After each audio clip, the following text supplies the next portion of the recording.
दोस्तों, मेरा नाम सिंह राठौड़ है और आप इस समय देख रहे हैं मेरा जो पढ़ने की कला है।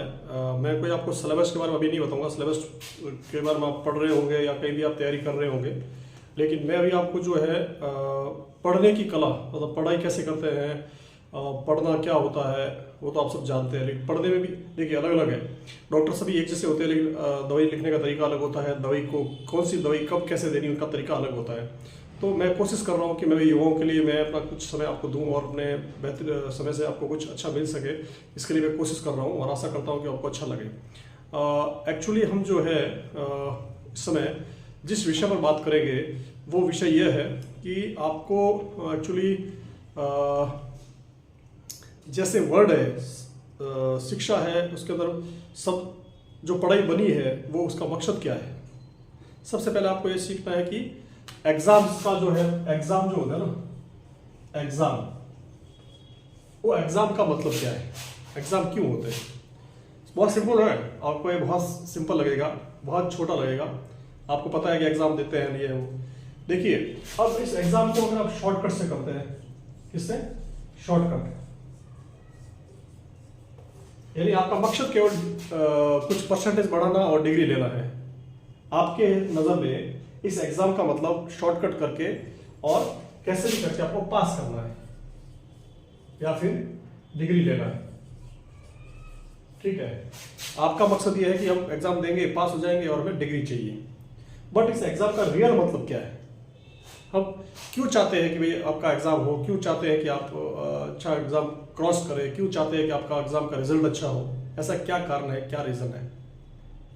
जब तक ये क्लियर नहीं होगा, इसके पीछे पढ़ाई आती है, इसके पढ़ाई जो आ रही है ना, या आ रही है, और पढ़ाई करने के बाद, स्टडी करने के बाद आपका जो है स्टडी है, पढ़ाई है, स्टडी के बाद एग्जाम होता है। ये तीनों चीज साथ चलती है, मतलब दो चीज है, स्टडी मतलब जिसको पढ़ाई बोल सकते हैं और एग्जाम। तो इसका मकसद क्या है, जब तक आपको समझ नहीं आएगा तब तक आप उसके बारे में कोई कार्य नहीं कर पाएंगे या उसकी बेहतरीन तैयारी नहीं कर पाएंगे। पहली चीज। दूसरी चीज है कि आप जब एग्जाम है तो एग्जाम के ऊपर आपको जो है आपने पढ़ा, पूरे साल स्टडी की और एग्जाम है आपका, तो एग्जाम में आप याद करते हैं उत्तर। क्या याद करते हैं, आंसर। और हर जगह पर आपको आंसर ही याद करवाया जाता है। आप जहां भी पढ़ेंगे आपको आंसर के बारे में ही आपको ज्यादा तवज्जो दी जाएगी। ठीक है, लेकिन मैं आपको जो कहता हूं कि जब तक आप इसको खर्च कर हटा करके और प्रश्न के ऊपर आप ध्यान नहीं देंगे, इसके ऊपर प्रश्न, क्वेश्चन, तब तक आपका पढ़ाई जो है, ये पहला और ये दोनों जुड़ा है। पढ़ाई का जो प्रश्न है, आपको प्रश्न के बारे में समझना पड़ेगा। प्रश्न क्या है, प्रश्न क्या चाहता है, प्रश्न किस दिशा में है, प्रश्न किस विषय में है, प्रश्न का मतलब आपको जो है दिमाग में जब तक नहीं आएगा, प्रश्न शब्द जब तक समझ नहीं आएगा, उत्तर आपका बहुत दूर रहेगा। रटना पड़ेगा। अगर आपको रटना है तो आप उत्तर याद कीजिए, और आपको समझना है तो आप इसको समझिए, प्रश्न। कोई भी व्यक्ति जब आपसे प्रश्न करता है तो प्रश्न करते टाइम यदि आपके दिमाग में कोई चीज बहुत अच्छी तरह से बैठ गई कि हाँ फले आदमी ने यह प्रश्न किया है, आप मुंबई क्यों जा रहे हैं। अब आपको पहले मुंबई क्यों जा रहे हैं के बारे में पता होना चाहिए। उत्तर तो ठीक है, पहले आप, जब आपके दिमाग में प्रश्न आ गया कि मुंबई में मैं क्यों जा रहा हूं, दिल्ली क्यों जा रहा हूं, मैं बड़ा क्यों हो रहा हूं, मैं इंसान क्यों हूं, मैं वाई को जो तो समझे, वाई को तवज्जो दीजिए। जब वाई को आप तवज्जो देंगे, वाई को आप समझेंगे, तो वाई आपको सब कुछ समझा देगा। क्यों आप यहाँ क्यों हैं, आप वहां क्यों हैं, वो आपके साथ क्यों हैं। तो लोग क्या करते हैं, इस क्यों को नहीं समझते और वहीं यहां उनका गड़बड़ शुरू हो जाता है। क्यों नहीं समझने से उनको ये आंसर जो है याद नहीं रहता। अब इस क्यों के अंदर थोड़ा सा अगर चेंज होता है तो पूरा उत्तर बदल जाता है।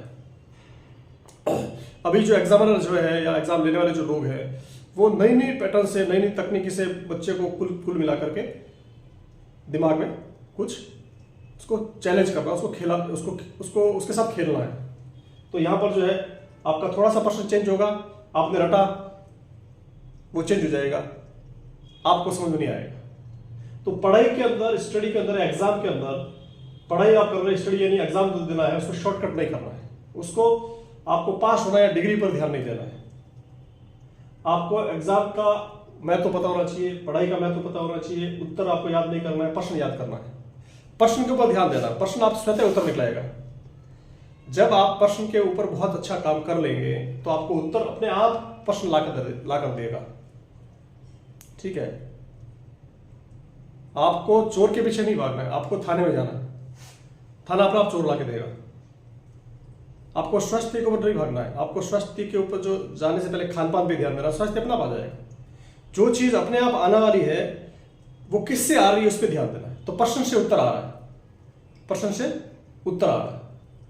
ठीक है, अब एग्जाम जो है फिर भी रह गया कि एग्जाम क्यों होता है, एग्जाम क्यों जरूरी है, एग्जाम किस लिए लिया जाता है। तो आप अगर मान लीजिए, जैसे मान लीजिए आपने डिग्री ली शॉर्टकट से और आप कलेक्टर बन गए, आप थानेदार बन गए, आप तहसीलदार बन गए, आप ड्राइवर बन गए, कुछ भी बन गए, आपके पास ड्राइविंग लाइसेंस है, वो आपने ले लिया, बट आपको गाड़ी चलानी नहीं आती।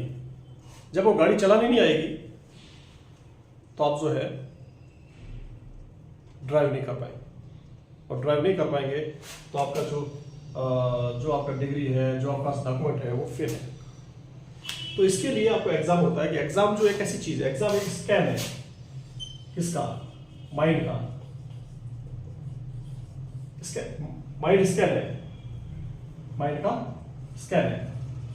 आपके दिमाग के अंदर कितना याद रहता है, दिमाग में आपने कितना पढ़ा है, दिमाग के अंदर जो पढ़ा है वो दिमाग के अंदर आपको बगैर किताब के, बगैर किसी सपोर्ट के, बगैर किसी सहारे के, आपने अपने किताब या अपने बुक्स जो है, अपने सिलेबस है, अपना जो साल भर का जो मेहनत है, उसमें से आपने कितना आपके माइंड के अंदर स्कैन किया, उसी का परसेंटेज बनता है,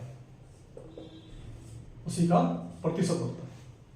और जिस व्यक्ति का जितना प्रतिशत होता है उसको उसी प्रकार डिग्री दी जाती है, फर्स्ट, सेकंड, थर्ड। तो आपको एग्जाम का मतलब ये होना चाहिए कि एग्जाम जो है आपके माइंड की कैपेसिटी का है, आप बगैर किसी सपोर्ट के कितना स्कैन कर सकते हैं। उत्तर आपको याद नहीं करना है, प्रश्न याद करना है, प्रश्न स्वतः उत्तर लाएगा, वहीं पे काम करना है, और पढ़ाई को आपको इस प्रकार से लेना है। यह पढ़ने की कला है। ठीक है, इस पढ़ने की कला को यदि आप समझते हैं तो आपको सब कुछ आ जाएगा, आपको कुछ माथापच्ची या कुछ ज़्यादा टेंशन लेने की जरूरत नहीं है। ऐसे और वीडियो के साथ मैं फिर मिलूंगा। यदि आपको अच्छा लगता है इसको शेयर कीजिए, मेरे चैनल को सब्सक्राइब कीजिए और बेल आइकन को प्रेस कर दीजिए ताकि हर नई वीडियो का नोटिफिकेशन आप तक पहुंच सकता है। जय हिंद, जय भारत।